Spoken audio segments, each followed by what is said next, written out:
I've got some news for you that's both good news and bad news. Conflict is essential. Now, I didn't say that conflict is something to be overcome, conflict is something to be avoided, conflict is something to be worked through. I said conflict is essential. Conflict is essential to making you a better person.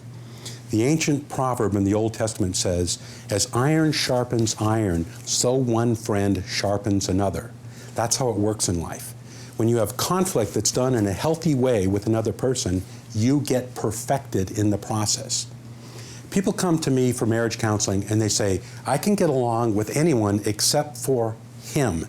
And I say, well, of course, that's because you're married. That's what marriage is. It's a place where you are sharpened, like iron against iron, a place where you're taking off the rough edges of each other. All of us have unfinished business in life. And so we find ourselves attracted to someone who feels familiar in some way, who's going to take us to the deepest, unfinished parts of ourselves and help perfect us.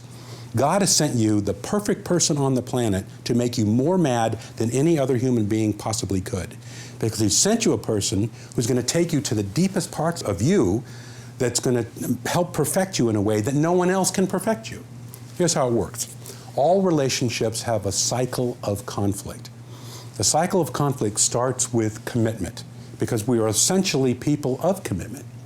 Did you know that people who live together before they get married have a higher divorce rate than people who don't live together? Doesn't make sense. After you've road tested a relationship, it seems to me when you get married, it should be a slam dunk. That's not how it works. Once you commit yourself to someone, it changes you. Commitment changes us. So commitment leads to trust. And once you trust another human being, once you're all in, once you fully trust, what do you think is going to happen? They're going to disappoint you. Trust then leads to conflict. And that gets us to a decision point. You can do one of three things at this place. Once you get to conflict in a committed relationship, one of three things can happen. Number one, you get out. You say, I don't want to deal with this. I didn't sign up for this. This is too much work. I'm going to find somebody that doesn't fight as much. Good luck with that one, by the way. Number two, you can recommit yourself. You can say, let's start the cycle all over again. Let's let bygones be bygones. Let's just commit ourselves. Look, we're committed. Let's just forget about the past and start over again. Well, that's not a bad thing, but nobody learns anything new. You're starting the cycle all over again, and we call this gridlock. Gridlock means I have recommitted myself to a relationship, but there's nothing different. So what do you think is going to happen if nothing's different? You're going to trust. You're going to fail each other, and you're going to get in conflict again, and you're going to start the cycle all over again, only this time it's gridlock because nothing changes. Here's the third option. The next time you fight, you realize God has sent you this person to teach you something about yourself. And in this instance, you learn something new about yourself. You learn, you know what, I've been too aggressive. I've been too anxious. I've been pursuing this person in a way that's not helpful. Or you learn, I withdraw too much. I don't really open up. I'm not vulnerable enough. I have not shared what I need to share that's really vulnerable. But the important part is this. The next time you have conflict, you're not in it to learn something about the other person and point out what they need to change. You're in it to learn something new about yourself. This time, when you recommit yourself in the cycle, it's different because you're different. And the next time you fight, after you commit yourself and trust, you have what we call the anger of hope.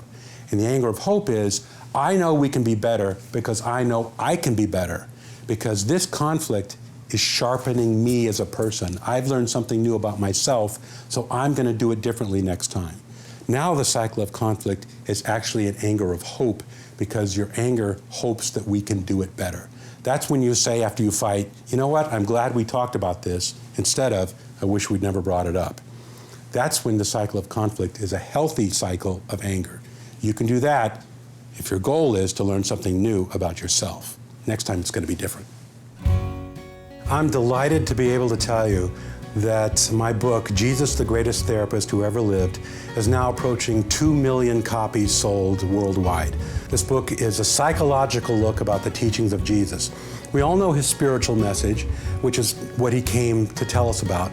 But what most of us don't know is that embedded in his teachings are bits of psychological wisdom that are brilliant for how to conduct our emotional lives today. If you want to read more about the integration of psychology in the teachings of Jesus, you'll be able to get a copy and judge for yourself. Is he the greatest psychologist who ever lived?